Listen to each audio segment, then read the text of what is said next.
사람들은 누구나 저마다 자랑스럽게 여기는 것들이 있습니다. 개인적으로는 각기 다르다 해도 자기가 가지고 있는 재능이나 출신 가문이나 출신 학교, 고향, 민족, 나라 등 실로 다 열거할 수가 없습니다.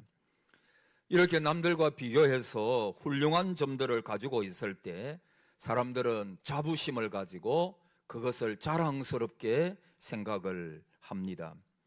이런 마음을 가리켜서 긍진이 자부심이니 그렇게 말합니다.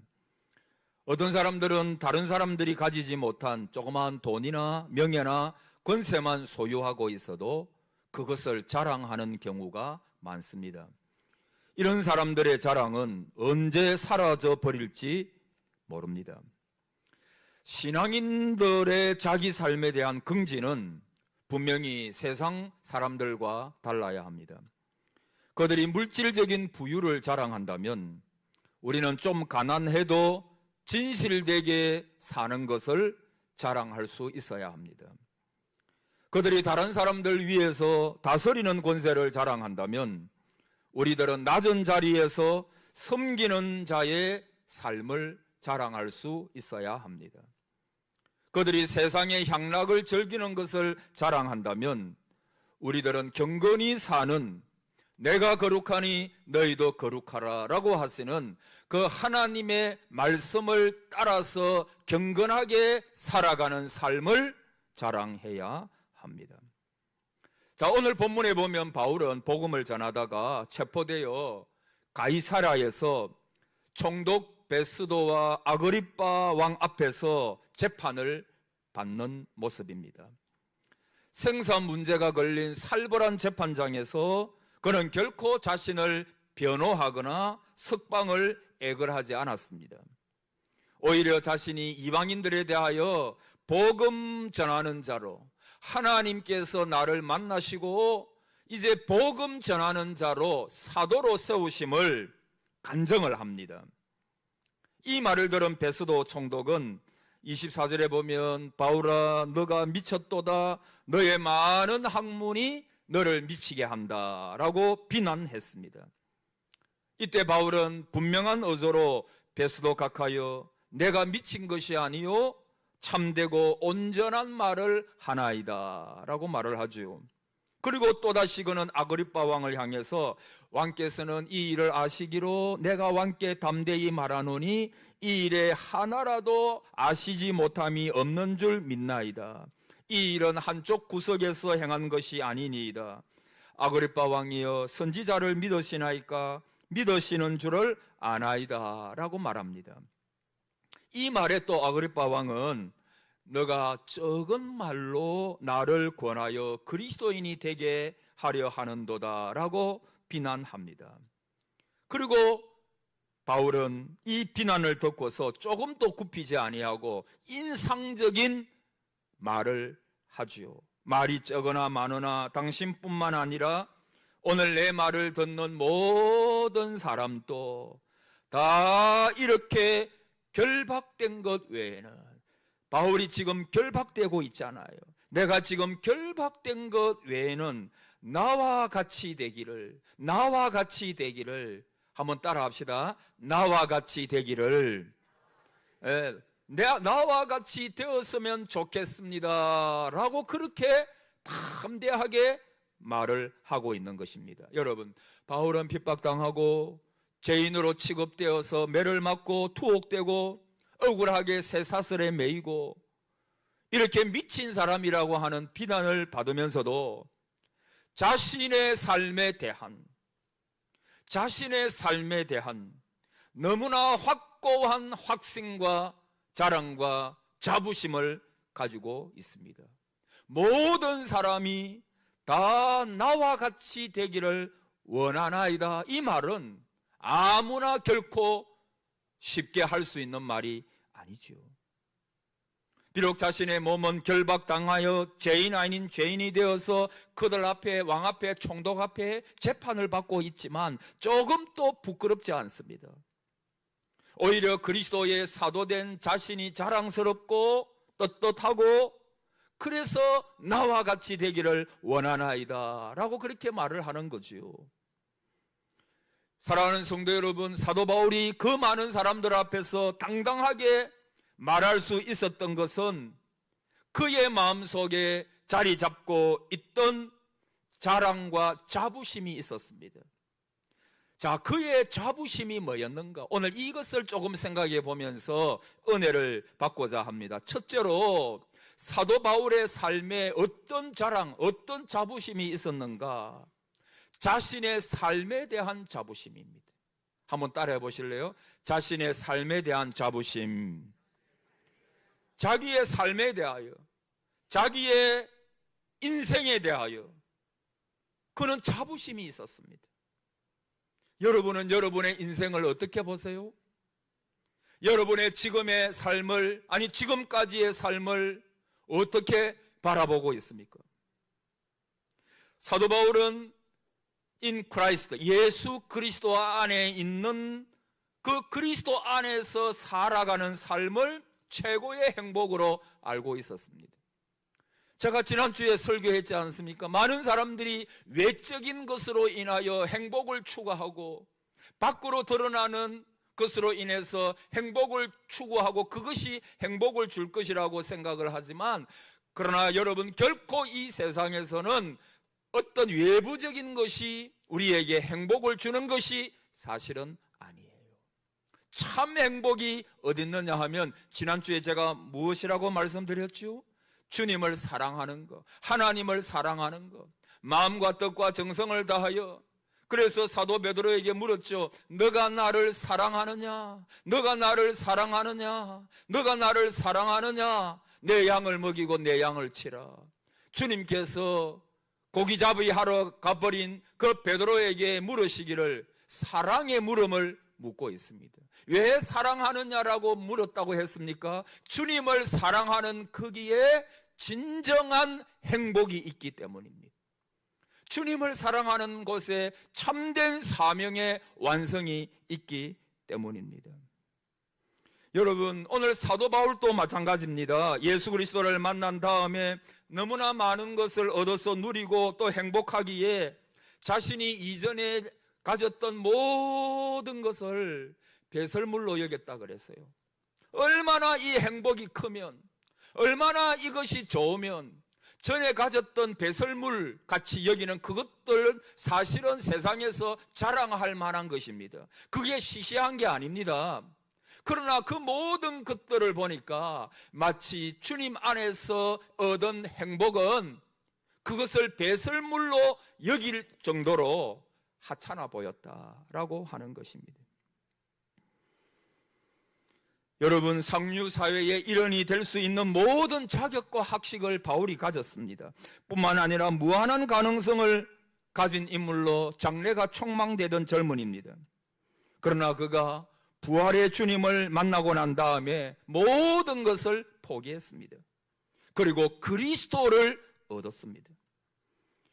사실 그는 한평생 집 한 칸도 얻지 못하고 떠돌아다니면서 남의 집 신세를 졌죠. 아내도 자식도 없이 혼자 독신으로 살았습니다. 어쩌면 오늘날 저와 여러분이 가지고 있는 그 어떤 것도 가지지 못한 사람이었습니다. 그런 분이 그 왕 앞에서, 총독 앞에서, 거기 있는 모든 고관 대작들 앞에서 내가 결박된 것 외에는 다 나와 같이 되기를 원하나이다 라고 그렇게 말을 하고 있습니다. 여러분, 오늘 저와 여러분은 부러워하는 차원이 달라야 합니다. 이 세상에 없어질 것을 부러워하지 말고 영원히 남을 참된 가치를 지닌 것을 부러워해야 합니다. 더 이상 세상 사람들이 가지고 있는 것을 부러워하지 말고 내가 가진 이것들을 그들이 부러워하도록 자신의 삶에 대하여 자부심을 가지고 있느냐, 오늘 주님께서 그것을 물으시는 것입니다. 여러분, 전에도 말씀드렸지만 옛날에 목적이 이끄는 삶이라고 하는 것이 있었죠. 목적이 이끄는 삶, 내 욕망에 이끌려 내 정욕에 이끌려서 사는 삶이 아니라 분명한 목적에 이끌려서 살아가는 삶, 그리스도를 사랑하고 그리스도를 섬기며 그리스도를 위하여 희생하는, 하나님을 사랑하는 삶. 여러분, 저와 여러분의 삶 속에 하나님께서 주신 복이 너무나 많습니다. 첫째는 영죽을 저와 여러분을 부르시고 예수 그리스도를 믿게 하사 구원의 은총을 주신 것입니다. 할렐루야. 여러분, 구원의 은혜, 구원의 은혜. 여러분, 사람이 사는 것은 다 한계가 있습니다. 그리고 끝이 있어요. 이 세상을 살아가는데 영원히 사는 것은 아닙니다. 언젠가는 죽어요. 하나님 앞에 부르시는 그날이 있습니다. 우리는 다 연약한 존재입니다. 지난 일주일 동안도 이 땅 위에 살아오면서 내가 연약함으로 인하여 죽음을 생각한 분들도 많이 계실 것입니다. 저도 죽음을 많이 생각합니다. 나도 하나님 앞에서 믿음으로 살다가 하나님을 부르심을 받아야지. 많은 신앙의 선배님들의 아름다운 죽음을 바라보면서 나도 진실되게 믿음으로 살다가 하나님께서 언젠가 부르실 때 의젓이 하나님 앞에 서서 하나님의 칭찬을 받아야지. 여러분, 인간은 연약한 존재입니다. 그러나 우리가 이 땅 위에 살아가면서 어떤 복을 받고 살아갑니까? 구원의 은혜. 그리고 회개하고 용서받은 이후의 삶에 마음의 평화와 기쁨을 가지고 삽니다. 여러분, 이 땅 위에 평안이 없습니다. 그러나 예수 안에 있는 자에게는 하늘에서 나리시는 평안이 있다라고 말씀합니다. 왜냐하면 내가 어떤 상황에 있어도 어떤 가운데에 있어도 우리를 눈동자와 같이 지켜주시기 때문입니다. 하나님의 자녀로서 하나님의 사랑을 받고 삽니다. 사랑하는 성도 여러분, 여러 가지 놀라운 축복을 우리가 받았습니다. 여러분, 그러나 사탄은 우리가 하나님 앞에서 이 놀라운 복을 받고 믿음으로 살아가는 것을 방해합니다. 그래서 사탄이 있는 곳에 죄가 있고 죄가 있는 곳에 사탄이 있습니다. 여러분, 죄는 잠시 우리를 기쁘게 하겠죠. 그러나 사망으로 우리를 인도합니다. 쾌락을 사랑하고 물질을 사랑하고 주님보다 세상을 사랑하는 것은 사탄이 역사하는 것입니다. 세상의 것들은 사실 처음에는 아름답게 보입니다. 아주 제된 것도 처음에는 아름답게 보입니다. 어떤 목사님이 어릴 때에 보았던 것인데, 어떤 분이 옛날에는 폐병이 많이 걸렸잖아요. 지금은 좀 낫지만 그때는 폐병에 걸리면 약이 없어요. 그냥 죽는 것입니다.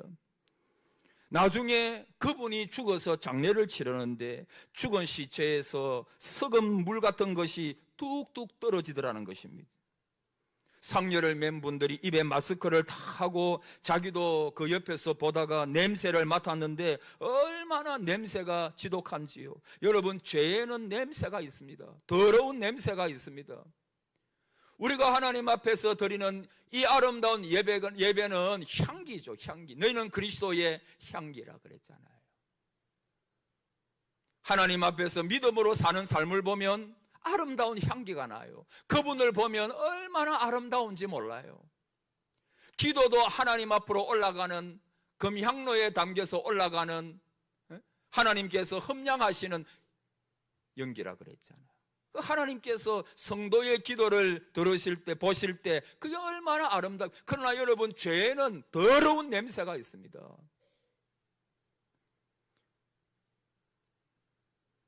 역겨운 것입니다. 여러분, 죄라고 하는 것은 죽이는 독이에요. 우리를 사망으로 인도하는 것입니다.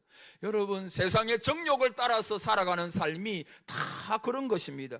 죄를 사랑하다가 자기도 모르는 사이에 멸망으로, 지옥으로 떨어지는 것입니다. 그러나 사랑하는 성도 여러분, 우리 믿는 자에게는 하나님께서 주시는 기쁨이 있어요. 즐거움이 있습니다. 그 기쁨이 뭘까요? 영생의 나라를 상속받은 기쁨이 있습니다. 진동치 아니하는 나라, 영원한 나라, 세상과는 다른 나라, 이 나라를 기업으로 받은 기쁨. 또 성도의 기쁨이 뭐냐? 하나님께서 주신 축복으로 인한 기쁨이 있습니다. 구원의 기쁨, 가정과 교회의 기쁨, 성령께서 주시는 기쁨이 있어요. 성도의 기쁨이 뭡니까? 나의 이름이 생명책에 기록된 기쁨이 있습니다. 성도의 기쁨이 뭘까요? 진리 안에서 사는 기쁨이 있습니다. 요한 3서 1장 3절 이하에 너가 진리 안에서 행한다 하니 내가 심히 기뻐하노라. 내가 내 자녀들이 진리 안에서 행한다 함을 듣는 것보다 더 기쁜 일이 없도다. 여러분, 이것이 바로 목사의 기쁨 아니겠습니까? 교회 리더십의 기쁨이 아니겠습니까? 성도들이 물론 잘 살고 돈 잘 벌고 행복하고 잘 되고 이런 것도 기쁨이지만, 그러나 어떤 상황 가운데서도 삶의 자부심이 있는 거예요. 어떤 상황 속에서도 진리 안에서 사는 거예요. 말씀 속에서 사는 거예요. 저는 우리 교회 성도님들을 보면 여러 가지 어려운 형편 가운데서도 기도의 끈을 놓지 아니하고 하나님 앞에 신실하게 살려고 발버둥 치는 많은 분들을 보고 알고 있습니다. 그분들의 삶을 보면 참으로 아름다워요. 세상에 그것보다 더 아름다운 것이 어디 있겠어요? 포기할 수도 있는 상황이지만, 어려운 상황이지만 하나님 앞에 신실하게 믿음으로 내가 그리스도 안에 있다라고 하는 자부심을 가지고 삶의 자부심을 가지는 거예요. 오늘 사도 바울이 가졌던 자랑이 뭡니까? 자신의 삶에 대한, 자신은 전에 자랑하던 모든 것을 배설물처럼 버렸어요. 그것에 대하여 전혀 아까워하지 않습니다. 그리고 자기가 이제 하나님의 부름을 받아 사도로, 복음 전하는 자로, 주를 위하여 섬기는 자로 살아갈 수 있다는 이 삶에 대한 자부심, 그것이 그 왕과 총독 앞에서도 자랑할 수 있었던 비결입니다. 여러분의 삶은 어떻습니까? 그냥 세월을 흘러보내는 삶이 아니라 내 삶 속에 그리스도 안에 내가 있고, 그리스도께서 주시는 축복이 있고, 그리스도께서 주시는 기쁨이 있고, 내가 비록 가난하고 어려울지라도, 연약할지라도 내가 그리스도 안에 있다라고 하는, 사랑하는 성도 여러분, 하나님은 한 번 선택한 자는 결코 버리지 않음을 믿으시기를 바랍니다. 우리가 연약할 수 있어요. 그렇지 않아요. 우리는 지금 되어져 가는 과정입니다.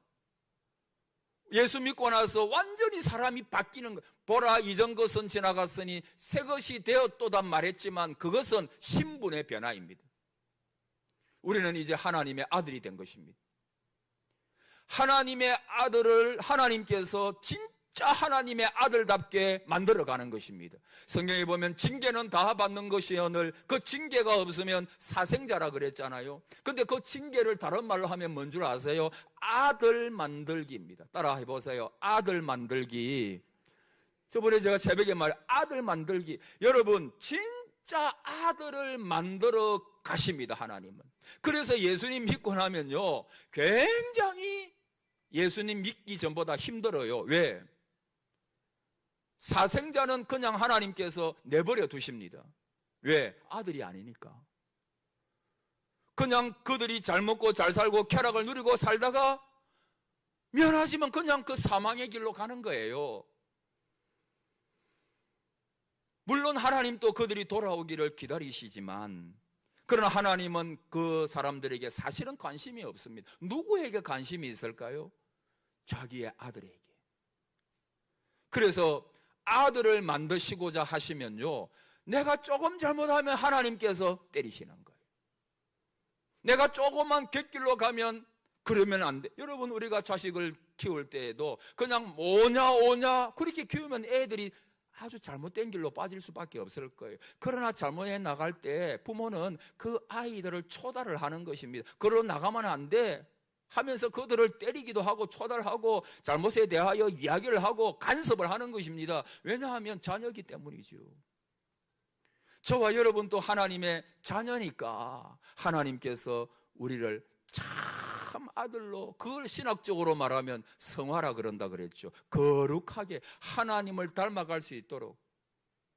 여러분, 신앙의 인물들 보십시오. 그들이 처음부터 놀라운 신앙의 사람이었습니다. 우리는 그거 오해할 때가 많습니다. 요수아, 모세, 베드로, 다윗, 아브라함, 많은 사람들 보면 그들이 태어날 때는 뭔가 다른 사람으로, 뭔가 좀 유별나고 사람들이 보기에도 진짜 훌륭한 어떤 그것을 타고난 것처럼 우리가 생각하는 경우가 많아요. 여러분, 그렇지 않아요.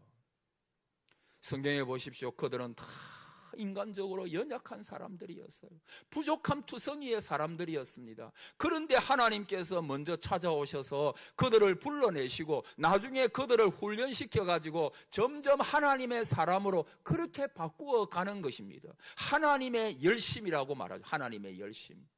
하나님은 쉬지 않습니다. 오늘 저와 여러분에게도 하나님은 쉬지 않고 저와 여러분을 천국 백성으로 만들어 가고 계시는 줄을 믿으시기 바랍니다. 그래서 내 꼬라지가 이런데 그래 말할 필요 없어요. 여러분, 우리 꼬라지는 우리가 잘 압니다.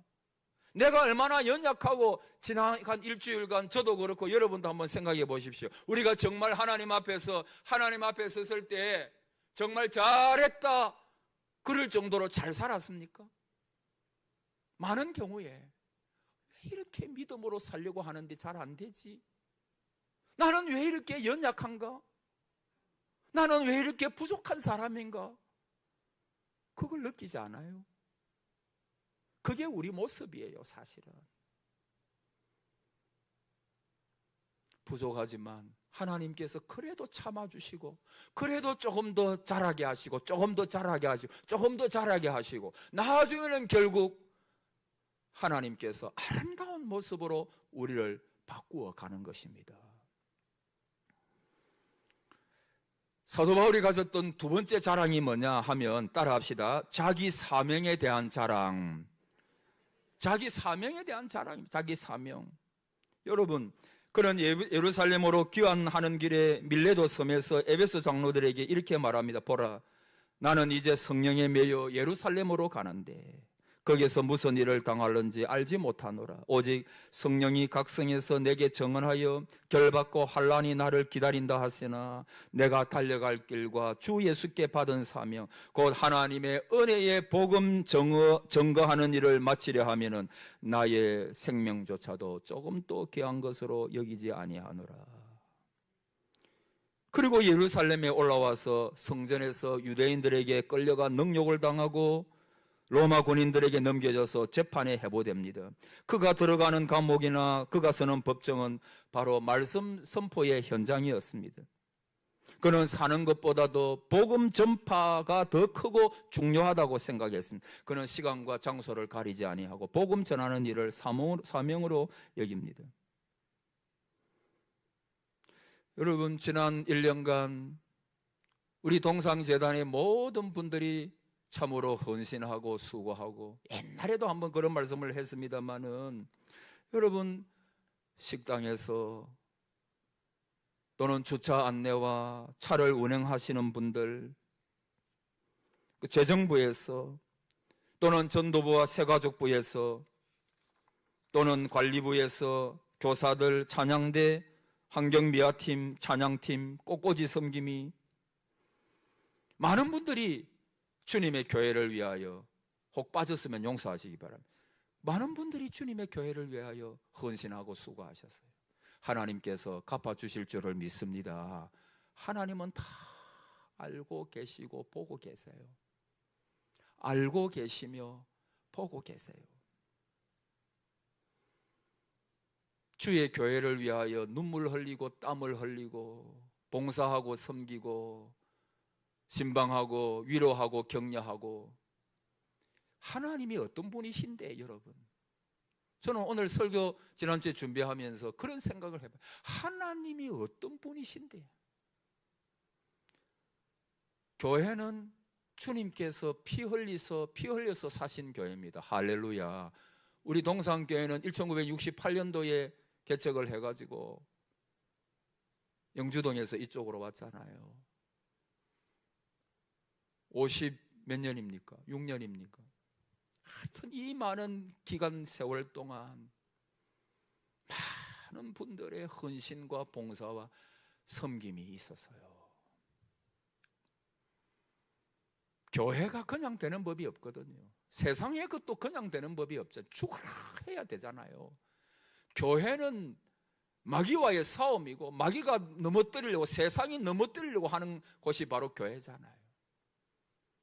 치열한 영적 전투가 벌어지는 곳이 바로 교회입니다. 특별히 여러분이 저와 교회 장로님들과 리더십을 위하여 기도해 줄 것은, 마귀가, 사탄이요, 주의 종을 넘어뜨리려고 발악을 하는 거예요. 주의 종만 넘어뜨리면 시험에 들 성도들도 있고, 리더십을 하면 그럴 수 있으니까 저에게만 한정해 볼게요. 그래서 여러분이 저를 위해서 많이 기도해 주셔야 돼요. 왜냐하면 사탄의 표적이 되거든요. 저는 영적 싸움에 많은 것을 느끼고 있어요. 설교 준비할 때도 보면 어떤 때는요, 막 이상한 일이 일어나고, 어떤 때는 막 가슴이 답답하고, 그때 때는 마귀가 역사하는 경우가 많거든요. 하나님의 말씀을 준비하는 일에 마귀가 얼마나 역사하겠어요.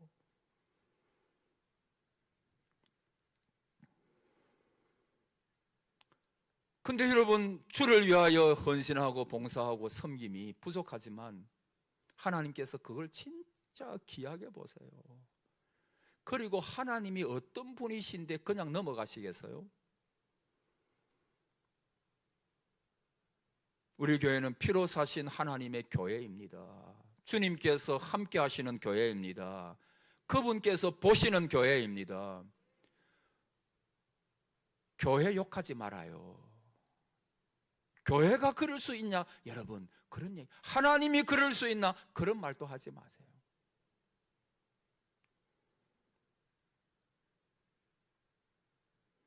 그래서 그 말씀이 저한테 이번 주에 박혔어요. 하나님이 어떤 분이신데 여러분의 교회를 위한 섬김과 헌신과 봉사를 복주지 아니하시고 그냥 입을 닫고 넘어가시겠어요?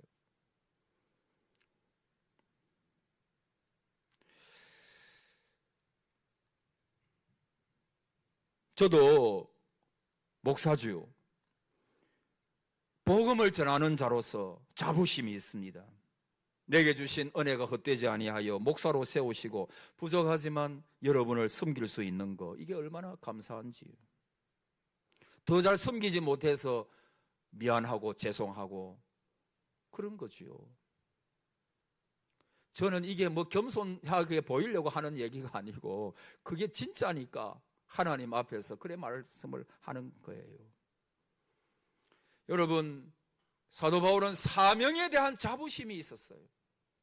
저는 동산교회의 위임 목사로 안수받은 것에 대한 자부심이 있습니다. 하나님이 아십니다. 오늘 여러분에게 사명을 주신 그 사명에 대하여 자부심을 가지시기를 축복합니다. 하나님이 주신 거예요. 귀하게 여기십시오. 세 번째, 나와 같이 되기를 원하나이다. 그는 천국을 소유한 하나님의 친백성이 되었으니 그것에 대한 자랑이 있어서 하나님의 자녀가 된 긍지입니다. 야곱아, 너를 창조하신 여호와께서 이제 말씀하시느니라. 이스라엘아, 너를 조성하시니가 이제 말씀하시느니라. 너는 두려워하지 말라. 내가 너를 구속하였고 내가 너를 지명하여 불렀나니. 따라합시다. 너는 내 것이라. 여러분은 누구의 거예요? 이거에 대한 자부심이 있는 겁니다. 내가 누구의 것인가?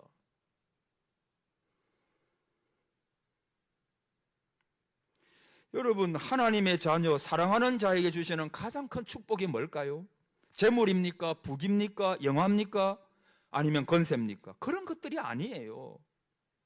예수님이 부활하시고 승천하시기 바로 직전에 사랑하는 제자들에게 남겨주신 것이 뭐죠? 재물입니까? 권세입니까? 명예입니까? 그런 것은 하나도 남겨주지 않았습니다. 오직 한 말씀, 볼지어다 내가 세상 끝날까지 너희와 항상 함께 있으리라. 이 말씀을 남겨준 거예요.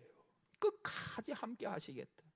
저는 이것이 저의 확신이요, 이것이 저의 이 땅 위에서 살아가는 용기가 되는 말씀입니다. 나는 하나님의 것이다. 우리가 로마서 생각하면서 많이 말씀드렸잖아요. 그리스도 안에 있는 하나님의 사랑에서 그 어떤 것도 끊을 자가 없다. 믿으시기를 바랍니다. 이거 하나만 확신해도 어떤 분은 말하기를 사람은, 성도는 절망할 수도 없다. 성도는 절망할 자격도 없다. 그렇게 말했어요.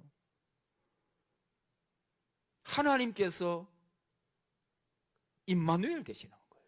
그분께서 세상 끝날까지 내가 너와 항상 함께 있으리라. 여러분, 여러분의 개인과 가정과 우리 교회와 우리 나라에 하나님의 이 축복이 있음을 믿으시기를 바랍니다.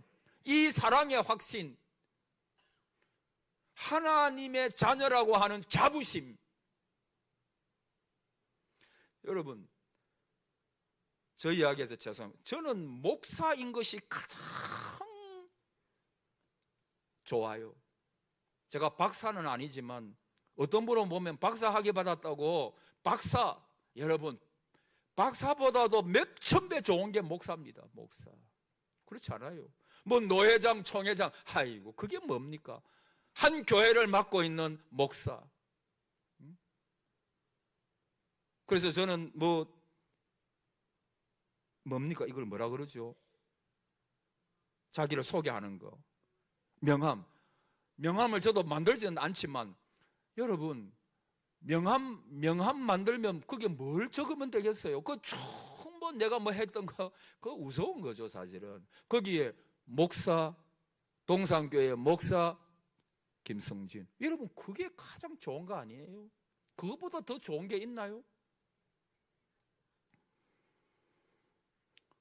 그래서 여러분, 저기 공동묘지나 이런 데 가보세요. 그게 뭐라고 적혀 있어요? 성도 누구. 여러분, 성도처럼 좋은 게 있어요?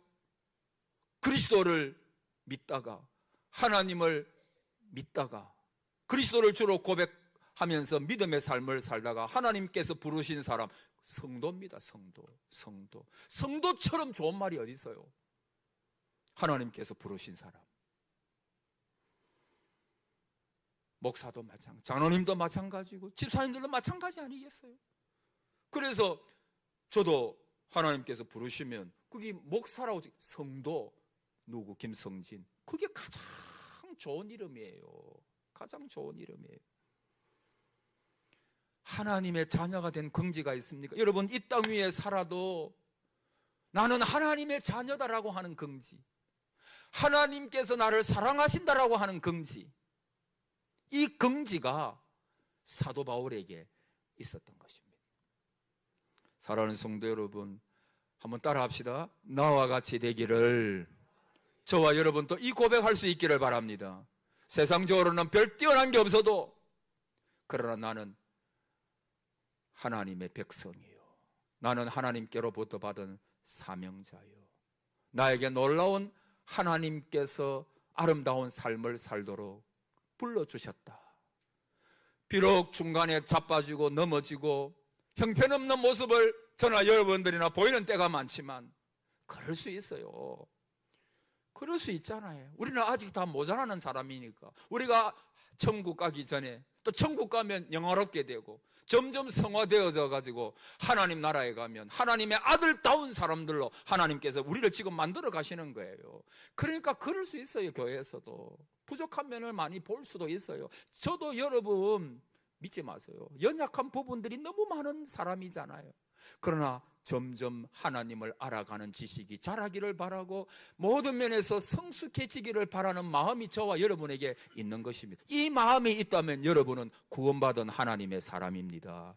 여러분이 그거 내가 구원받았는지 모르겠다. 아니요. 내가 주님, 극단적인 예를 하나 들까요?